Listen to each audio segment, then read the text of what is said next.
Conditions May Apply by CinnamonPinecones. Read by Distracted by Books. Chapter 65. Don't send death threats to the author. Challenge rank S+. When his morning alarm went off, he had a few blissful, groggy moments before the weight of what happened last night crashed down on him for a second time. It was like he rounded the corner into the back alley to find her lying there all over again. His stomach dropped, and he was frozen solid. He couldn't give a name to the emotion he was feeling. It was too much. Whatever it was too much. His skin felt tight with it. It was so overwhelming it almost felt like fear. Later he would think shock. Shock was a better word for it, not fear. He could swear his heart was being squeezed so tightly that it stopped beating like lungs giving out after too long of being smothered. He just lay there for who knows how long. His skin was crawling with the crushing need to get this feeling to stop. Just stop coming. He would do anything to make it stop. It felt like his body was made of lead, like he was being crushed under the weight of his own skin. He couldn't even cry. He just lay there, staring up into the darkness. A second alarm went off to let him know that if he didn't leave soon, he wouldn't have much time to stay at the library. Oh, crap. Shinso. He couldn't bear to face Shinso. He couldn't bear to face anything. How did people live like this? Making friends, falling in love, having kids, knowing that this is what awaited them every time they offered their heart out. It hurt far less to offer out love and have it be rejected, to offer out love and have it accepted, to have it returned, to learn the joy and peace of companionship, only to have it ripped away was agony. Was it even worth it? Did the joy outweigh the grief? Would he trade every moment DJ had ever spent cuddled up to him to make this wretched feeling stop? Right now, he would. He would do anything to make it stop right now. He was going to do anything last night. Damn it. Freaking Eraserhead. Damn. He wished he had that gun back, just so he didn't have to deal with the stinking mess he'd made of everything. It was nearly midday by the time he was able to peel himself off the floor. He needed to text Eraser. Both his phones had been buzzing periodically, but he couldn't force himself to do anything about it. Eraserhead, 6:58 a.m. Morning, Ivy. Please let me know when you get up. Eraserhead, 9:43 a.m. Ivy. Eraserhead, 10:37 a.m. If you don't respond by noon, I'm coming back to check on you. Jiminy crickets, it was 11:38. He was cutting it close. Ivy, 11:38 a.m. I'm up. Eraserhead, 11:38 a.m. Thank you. Damn, he'd really made a mess of things. He needed to do damage control, but he barely even had the motivation to support his own weight. He couldn't do this. It was too much. It was all too much. Finally, tears started trailing down his cheeks. The knowledge that DJ wasn't going to come trotting over to him only made it worse. He didn't know where he pulled the resolve to check his other phone from, but he did. Shinso, 6:12 a.m. Just come in, Midoriya. We can talk about this in person. Shinso, 6:48 a.m. Are you coming in today? Shinso, 9:52 a.m. So you're just going back to avoiding me? Freaking hell. Shinso deserved so much better than him. He deserved the truth, but Izuku knew he was too much of a coward to ever give that to him. Shinso needed to cut his losses. He was better off without him around. Izuku was never going to be the friend he deserved, but Shinso was far too kind to end it himself. Midoriya, 11:54 a.m. I'm sorry. I'll come in later and explain everything. Izuku forced himself through the motions of getting ready. He wiped off whatever eyeshadow he had left after all his crying and changed into his street clothes. He didn't bother with his uniform or backpack. It was too late to go to school. Even if he thought he could force himself, he'd need to send another fake email. Maybe he'd say there was a death in the family. That was what happened anyway. He lost himself as his legs carried him down the familiar path to the library.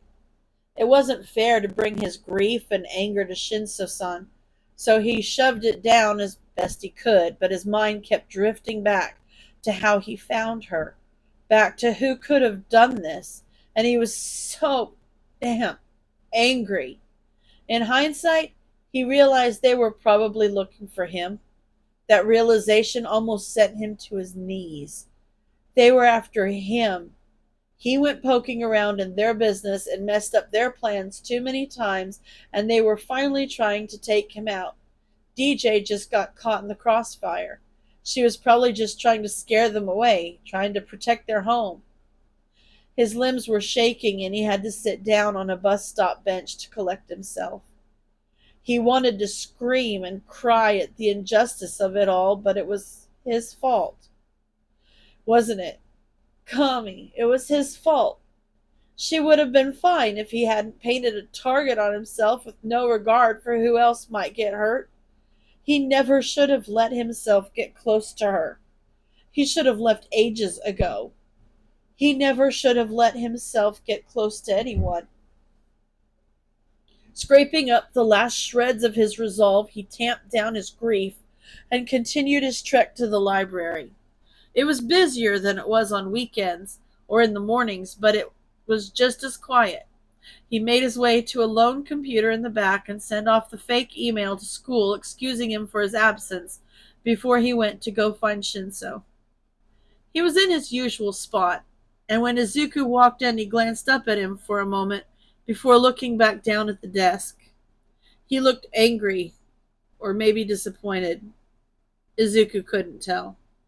After a second, he looked over to all the other people in the room, stood up, and headed for the door. When he passed by Izuku, he jerked his head to the side to beckon him to follow, so he did. Shinso led him back to what Izuku could only assume was the break room. He punched in a code and held the door open for them both to file in. He didn't speak until the door closed behind them. "All right, what the hell is going on?" he asked harshly. His tone softened as he added, "And why did the text sound like a goodbye?" It took everything he had not to immediately start bawling. He hurt Shinso. Shinso was mad at him, and he had every right to be. Izuku was a terrible friend, and he was about to make it so much worse. "Shinso, I'm sorry. I don't have a good excuse, and I promise it's not your fault. It doesn't have anything to do with you or your quirk. I meant what I said. Your quirk is amazing, and you can do so much good with it. You will do so much good with it. I know you will. I'm... He trailed off, unable to force himself to say what he came here to say. "You just what, Midoriya?" he asked, now just sounding tired. He forced himself to look him in the eyes. He didn't look so angry anymore. Kami. He couldn't just forgive him. That wasn't fair. That made everything so much harder. He dropped his gaze because he couldn't look Shinso in the eye while he said this. I'm moving, Shinso. he croaked out. What? You're moving? Moving where? He demanded. America, with my dad. My mom and I are joining him out there. My grandma just died, so we've got nothing left here. He forced each word out, and they tasted like bile on his tongue. The room fell into silence, but Izuku still couldn't force himself to look at Shinso. When? Shinso finally spoke up. He sounded so sad. Tears started to prick at his eyes despite his best efforts to keep them at bay. This weekend, he said as he wiped his eyes with his shirt sleeve. The room went deathly silent again. The weight of it was oppressive. One of them must have been projecting something because there was a warning knock on the door before Shinso-san walked in. She closed the door behind her after seeing the state of them. What's going on? She looked unsure of herself. It was so foreign to him. She always looked so happy and confident. He hated what he was doing to them, but he couldn't stop. I just felt... Should I leave? She finally spat out. No, you should know too, he said before taking a few deep breaths. My mom and I are moving to America. We're leaving this weekend, he stated bluntly. He heard her gasp, but he couldn't force himself to meet her eyes either. Oh, honey, I'm so sorry, she said as she rushed over to him and pulled him into a hug. Frick, he didn't deserve this. He was lying through his teeth, and she was apologizing to him. Worst of all, he wanted nothing more than to sink into the embrace. He just wanted to take more and more of the kindness that he didn't deserve. He wanted to cry his eyes out into her shoulder, but he couldn't. She pulled back and cupped his face in her hands, wiping away his tears with her thumbs. He couldn't breathe past the lump in his throat. He didn't deserve this. He didn't deserve any of this. You guys can still call and text. We'll still be here for you, Midoriya. She tried to soothe. Her words just sent another spike through his heart. I won't have an international plan, he choked out. We can still talk on Discord or something, right? I can help you set up an account if you don't have one, Shinso finally spoke up from the other side of the room. Dang it, hell. Why were they fighting to keep him around? Why did they have to make this so hard?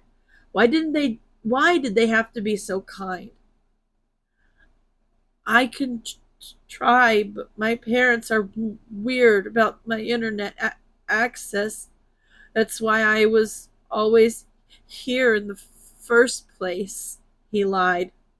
Every word was a lie, and that dang stutter prolonged every second he spent spitting it out. When he finally forced himself to look up, both of the Shinsos had tears in their eyes. His chest shuddered as he choked back a sob.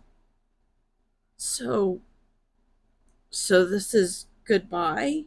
Shinso asked, his voice thick with emotion. Izuku tried to answer, but he couldn't force the words past his lips, so he just nodded. The room was quiet except for the occasional sniffle until he could find the resolve to speak. I wanted to... His words were wobbly, but he pulled himself together. I wanted to thank you both for everything, and I'm sorry. I'm so sorry. He couldn't say any more than that. Honey, you don't have to apologize, Shinso-san insisted. She had to feel the guilt radiating off of him. It was all-consuming. It could blot out the sun with its intensity. He had so much more to apologize for, more than they would ever know. Suddenly he was wrapped up in another hug, one from arms too wiry to be Shinso-san. He couldn't stop his own arms from wrapping around Shinso's back in return. He wanted to stay here, to leech off their warmth forever. He wanted to take it all back, but instead, he peeled himself from the embrace and forced himself to look Shinso in the eyes and gave one last goodbye. He could see that Shinso was still talking to him, saying something, but he couldn't make out the words. He couldn't sort the syllables into sentences. He needed to leave. Shinso gave him a piece of paper with writing on it that he couldn't decipher through his watering eyes. It was probably a username or something. He slipped it into his pocket, even though he wanted to shred it to pieces just so he couldn't be tempted. Both of them wrestled at least one more hug from him before he could finally excuse himself from the room. The moment he left the front door of the library, the tears came back in full force. He could barely see where he was going, and he kept gasping for air that never seemed to fill his lungs properly. He needed to get out of here. He needed to get away from everything and everyone. He needed to go somewhere far away where he could never hurt anyone again. Every lie he told them hung heavy around his shoulders, but it was for the best. Shinso deserved better, and Izuku couldn't bear to wait around long enough to lose Shinso too. He had never deserved them to begin with. It was selfish to have stayed as long as he had. His legs took him home, back down into the stairwell. He had left the lights on, but he couldn't find it in himself to care. He let himself collapse back onto the floor as he looked at the stuffed cat lying in his mess of blankets. The stuffed cat that Shinso won for him in a claw machine that looked just like DJ. That damn stuffed cat was the physical symbol of everything he couldn't have. He wanted to burn it. He wanted to throw it into the ocean. He couldn't bear to look at it. He held it to his chest so tightly that he shook with the force. End of chapter.